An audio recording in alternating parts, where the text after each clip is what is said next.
Military might with a southern Indiana connection. Naval Surface Warfare Center crane and a multi-million-dollar project in the pipeline that could transform the region. Are you ready to help us bring Guardian bikes to every family in America? Okay, I'm gonna make you an offer, guys. A Seymour-based bicycle maker growing in a big way. Plus, Look, that's you! how a Hoosier mom's crusade to help her daughter is paying off for other families. And check out budget-friendly bites across the state in this month's Trimbiana. Inside Indiana Business is next. From Indiana's business news leader, this is IBJ Media's Inside Indiana Business with Gary Dick, presented by Elevate Ventures, Indiana University, and Liuna. Hello and welcome to Inside Indiana Business. I'm Gary Dick. Naval Surface Warfare Center Crane Division. It's a high-tech hotbed covering more than 62,000 acres in rural southern Indiana, the world's third largest naval installation. It's home to work on a wide range of advanced military technologies, touching everything from Tomahawk cruise missiles to the Triton II submarine. And now Crane may serve as the spark for a project that could transform rural southern Indiana with hundreds of millions of dollars in investment and thousands of jobs. Developers say 16 companies have committed to setting up operations in a planned munitions campus in nearby Bloomfield, a $75 million federally backed initiative announced in 2023, part of a much larger national security industrial hub near Crane. Texas-based American Center for Manufacturing and Innovation is developing the munitions campus, envisioned as a sprawling property with upwards of 2 million square feet of space in dozens of buildings. The big catalyst in Bloomfield is the adjacency to Crane and all that that community is providing to our nation. And so we've seen significant demand from companies wanting to be close to Crane and to work with Crane, and also the benefits that Indiana has to offer from its workforce, from its ease of transportation along I-69. And that's really what brought our focus to that community in that area. Developers think the munitions campus could generate more than $600 million in private investment from defense-related companies in aerospace engineering, advanced manufacturing, artificial intelligence, and propellants. And with it, the prospect for thousands of jobs. And joining me now with more on what this could mean for Bloomfield and southern Indiana is Brianne Gerals, who's the executive director of the Greene County Economic Development Corporation. And Brianne, welcome to the show. Thank you. Thank you for having me. This is big news. You know, people think of rural southern Indiana, kind of sleepy, not a lot going on. There's a lot going on in Bloomfield and Greene County. Can you put your arms around how big potentially this could be? Yes, it's something that I've been thinking about the last few weeks. It's what's the potential in your view for the region? well, and not just the jobs that we're attracting with this announcement, but the jobs that could, well, just the multiplier, the economic multiplier effect. You've got, they may or may not have a spouse or significant other or children, and so what are they going to do for a living? What kind of jobs do they do? And not just that, but then also the opportunity for careers for a future workforce. And the kinds of jobs, these are good paying jobs, right? Yes, the average salary is $115,000. Wow. Mm-hmm. You mentioned jobs, workforce, you're going to have some housing issues you'll need to deal with. But the point, as we were talking off camera, that you made, these will be new jobs coming in, but importantly, these will be jobs for existing residents, new kinds of jobs for those who are already there. Yes, yes, and we, you know, you mentioned housing. Mm-hmm. So that's one of our main goals is we want as many of these folks to live in Greene County as possible. Of course, it benefits the entire region if they move outside Greene County, but we would prefer to have them as local as possible. Yeah, why is this going there? Well, certainly the proximity to Crane is one big reason, but also Greene County is really a hidden gem in Indiana when it comes to the arts and culture, for example. The Shawnee, the oldest summer stock in the state of Indiana. You think, oh, professional theater in Bloomfield, in Greene County, really? Yeah, come check it out. When people come to see shows here that have never been, because we do get a lot of first timers and we've been here for 60 years, and they're surprised. One, they're like, it's a hidden gem. Well, I think what makes us unique is the fact that you have all these professionals from all over the United States that choose to come live in the middle of a field in Bloomfield. Certainly quality of life, a big attractor, right? How are folks, what's the buzz down in Bloomfield and Greene County? Well, one thing we talk about is what kind of amenities will this attract? What kind of amenities, not just will it attract, but that are best fit for Greene County and what we have to offer. We have outdoor recreation, and so it's not really much of a community where you're expecting nightlife. You're not going to get it in Greene County, but we do outdoor recreation, like I mentioned, arts, and downtown sprawl. Yeah. So. Does this mark kind of a bit of a change? Maybe there was a period in time when the community was maybe resistant to a bit of change. This will be big change, and I think many people would say big change in a positive way. Is it more accepting in the community now? Yeah. I've been with GCDC for 17 years, and to see the shift from just the attitude about economic development in general has been really refreshing to be a part of. But there's definitely been a shift over the last few years about, okay, there are big things happening in Greene County, could absolutely be a part of it. All right. Breanne Geralds is the Executive Director of the Greene County Economic Development Corporation. A lot on your plate. Appreciate you taking the time to come in. And I know in terms of a groundbreaking, developers are thinking certainly this year, maybe in the second or third quarter. Right. All right. Yeah. Thanks very much, Thank Breanne. you. All right. Well, shifting now from potential growth for Indiana's defense sector to future possibilities in the shipbuilding market. President Trump signing an executive order aimed at revitalizing maritime industries in the U.S. by establishing maritime prosperity zones, including the Great Lakes. The ports of Indiana Burns Harbor could be in line to get a chunk of the proposed new shipbuilding plan. A very small sliver of the shipbuilding market built in the United States, compared to nearly 75% built in China. And this is a story we'll be following in the weeks ahead. Burns Harbor flexing Indiana's maritime shipping muscle this week. The port welcoming its first ocean vessel to open this year's international shipping season. The MV Pyle spent 19 days at sea, sailing from the Netherlands to Burns Harbor, delivering 8,300 tons of steel. Still ahead, Caitlin Clark's newest ad and the tie to her Indiana WNBA home court. But ever since they teamed up, she's taken assisting to a whole new level. The Queen of Assists joins forces with a big player in helping people with their finances. More on the Caitlin Gamebridge ad when we come back.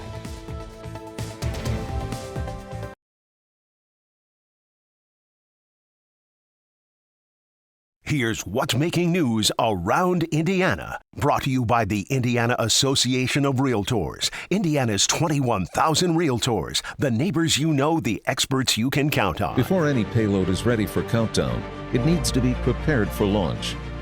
That's where L3 Harris comes in. A really key player in Indiana's defense industry, flexing its muscle in a big way in Northeast Indiana. L3 Harris has a new payload facility at its operations in Fort Wayne.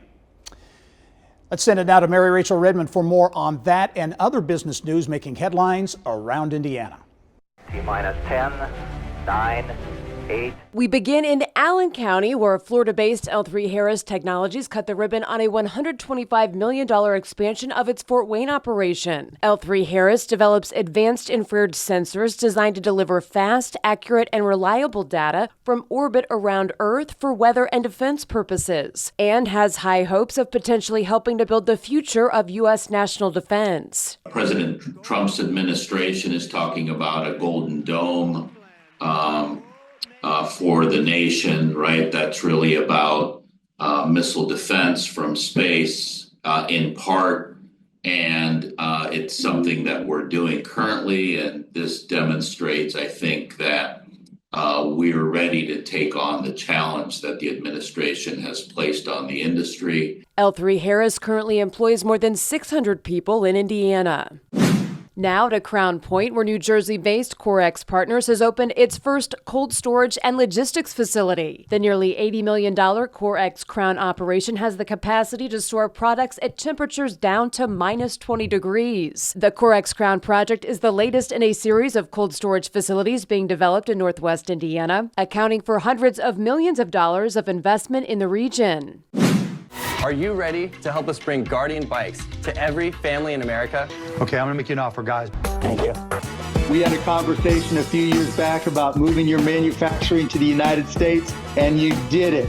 That they did. Seymour-based Guardian Bikes is expanding its operations in Jackson County, launching what it calls the first large-scale bicycle frame manufacturing operation in the country. Right now, 97% of all bicycles sold in the United States are imported, and the company says this move is to help reduce reliance on those overseas supply chains and bring production to the U.S. Guardian says by bringing frame manufacturing stateside, more specifically to Seymour, it should serve as a catalyst for creating a full-scale domestic bicycle supply chain anchored in the Midwest. And blockbuster numbers coming out of River Ridge Commerce Center in Jeffersonville. An annual report out shows the business park generated more than $3 billion in economic impact and supported close to 20,000 regional jobs in 2024. Notable developments last year include Meta's planned $800 million data center set to create 100 permanent jobs. All right, Mary Rachel, thank you. Great progress being made there in Southeast Indiana for sure. Well, Central Indiana businesses are looking to score big as the Pacers begin hosting the first round of the NBA playoffs this weekend. Pacers down 3. Halliburton's got the ball. Halliburton rises up. And there's a whistle. Oh, my goodness. Tyrese Halliburton hits a 3 and is fouled. Who can forget that one? What a thriller that was. The Milwaukee Bucks are back for a playoff rematch with the Pacers, and it could have a significant economic impact on Indianapolis, possibly topping the $400 million generated by the 2024 NBA All-Star Weekend, as hopefully the Pacers go on for a while. It's the first time in 11 years the Pacers have held home court advantage in the first round. Caitlin Clark, amazing at assists. Caitlin Clark's in her latest ad, there she is. It ties together her assists on the court and Gainbridge's mission to assist with your money. Watching a Fever game at Gainbridge Fieldhouse this year, well, it's going to cost more, $50 for a top row, a middle section seat, and will be much harder to get. Fever tickets officially sold out for the season. Still ahead, the new Bottoms Up fan experience coming for Notre Dame football fans.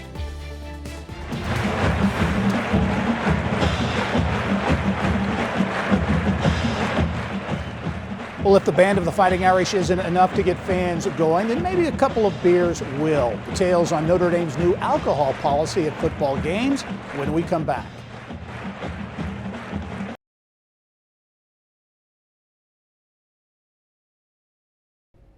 In the business of health this week, we begin with a Zionsville mom's frustration in getting services for her child, fueling her to found a startup to help other families. Business of Health reporter Kylie Valletta here now with more. Kylie. Thanks, Gary. She certainly is a mom on a mission. Tiffany Vivo has a daughter with Down syndrome, and it took months to find the right therapist to meet her child's needs. It's a struggle she's hoping to save other families. Frog, a frog. I like that F. Frog. Avenel has found the right fit for her therapies. When I see her get those milestones, like I cry every time because it's just, she made it. Like you never know. Yay. Look, that's you. Yes. Vivo wants every child with special needs to find the perfect fit for pediatric therapy. Good job. But getting through the clunky referral system often takes months or even longer for children with autism. And that can be as much as a year wait. And it seems bananas to think you have to wait a year to get services for your child when we all know early intervention is what really makes the difference. Good night, duck. When we found the right therapist, it was like, wow, this is fantastic. But there's got to be an easier way. It sparked the idea for TheraProve to streamline the process. Kids with special needs usually need more than one kind of therapy, so families log on to the website and select which therapies they're looking for. So you don't have to fill out multiple evaluations and send your insurance and diagnosis to multiple places. It's a one-stop shop for families. When an opening becomes available, the provider reaches out to the family directly. Close it up. And done. The service is free for families, and providers pay to use the platform. The families provide their information, and now the providers can come and say, I can help them. That's in my network. I can do that. H says, And earlier intervention means more victories. There's such a need out there, and the providers are so overwhelmed, and I can go out there and help them, and they know that I'm there to help them. Uh-oh, Hudson. There it is. You found it. And to be a part of transforming the lives of children, I can't think of a better job. And the service is currently focused on Central Indiana, but the startup hopes to expand as it grows the team. And now to a powerful short film shot in Central Indiana that will be on the big screen at the Indy Film Fest, which starts in just a few days. It's so special to me to connect the real, authentic emotion that I have felt in this space. These are scenes that are based on my real life. These are things that have happened to me with my sister Lauren. I'm able to kind of step aside emotionally and just view it as, what are these scenes, how are they playing out, and I'm really happy with what I've seen so far. Fishers native Vince Dixon came home from LA to make the short film called Sometimes I Imagine Your Funeral. It tells the story of Dixon and his sister, who both grew up in Fishers. An overdose ultimately took his sister's life, and Dixon hopes the film is a conversation starter about loving someone who's battling addiction. Tickets and details can be found at indyfilmfest.org.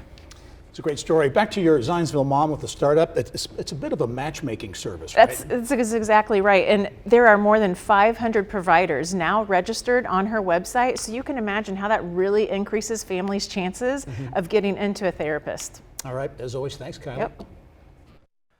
Time now for our Eye on Education, brought to you by PNC Bank. Well, we begin in South Bend, where Cheer Cheer for Old Notre Dame is taking on a bit of a new meaning.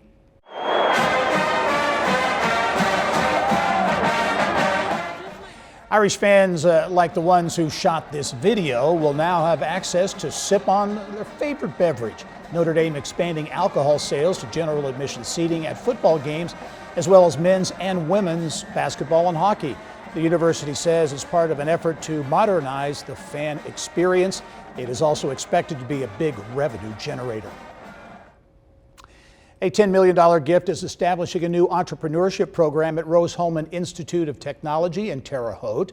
The goal is to create an overarching set of resources to support undergraduate students interested in all forms of entrepreneurship. We have more and more undergraduate students that really are, when they arrive, saying they have interest in entrepreneurism, and that takes many forms. This fund will create resources that we can actually have dedicated faculty that have some experience in that particular field. The program is expected to play a big role in the $102 million Innovation Grove district located near campus. Well, up next, burgers, gourmet cheese, and cinnamon rolls. Yelp Indy joins us for this month's Trendiana segment. Have some tasty treats there.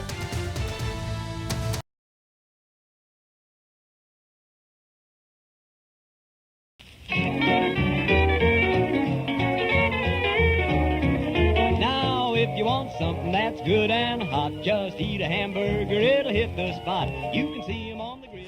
Well, a throwback to a burgers lover's paradise. It's been around since, get this, 1953, the Lemon Drop in Anderson. Well, several Indiana restaurants serving up grub that won't break the bank. Yelp's Director of Community Engagement, Brittany Smith, is here now with more on that. And Brittany, you've been around the state once again. Yes. And going to some places again that are really value-based. Yes, exactly. With inflation and the economy top of mind, lots of diners are looking for affordable options, and we've seen that in their search trends. Yeah. So we rounded up 5 great spots that are known for budget-friendly bites. All right, we begin up north in South Bend at Oh Mama's. Mama's. Yeah, Oh Mama's on the Avenue. This is a great spot. It's been around since 2012. It's an Italian deli and cheese shop. They are known for their paninis and sandwiches that all come in under $10. The 3 cheese panini and the Italian sub are 2 of the favorites. It's a great place to go if you're going for a picnic. You can get olives, cannolis. It's got a lot of great options in their deli case. All right, back down to central Indiana here in Indianapolis, Gold Leaf Savory and Sweet. Yes, this actually last month they were named the top budget-friendly bites in the state on Yelp, and it's located just along the Monon Trail, not too far from it in Sobro.